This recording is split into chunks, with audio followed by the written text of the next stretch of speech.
as part of your permit. Those rigs were created in about 2005. They underwent a significant revision in about 2007.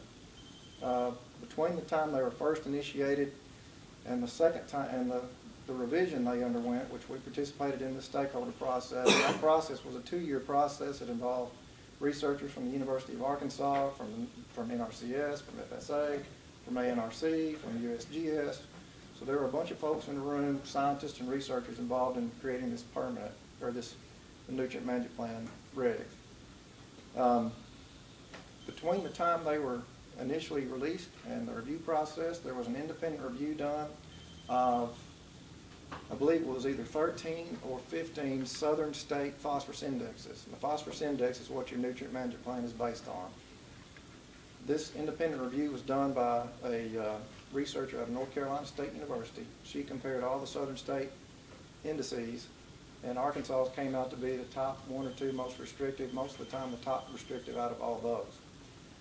Since that study was done, Arkansas went through a process to further review or revise their nutrient management plan or their phosphorus index. For some counties in Arkansas, made it 25 to 30% more restrictive than the initial draft.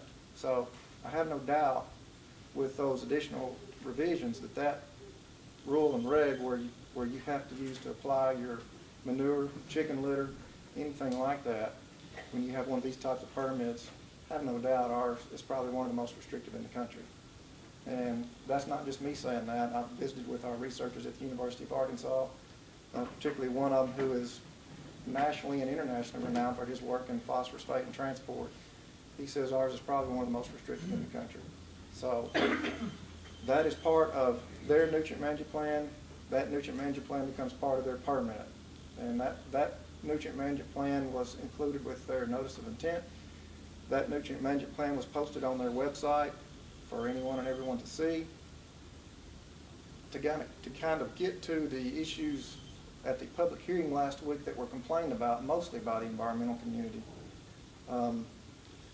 Obviously, you know, you had the concerns you would expect. It was just the fear, outrage over there's going to be some type of environmental catastrophe, a lagoon levee failure or something like that.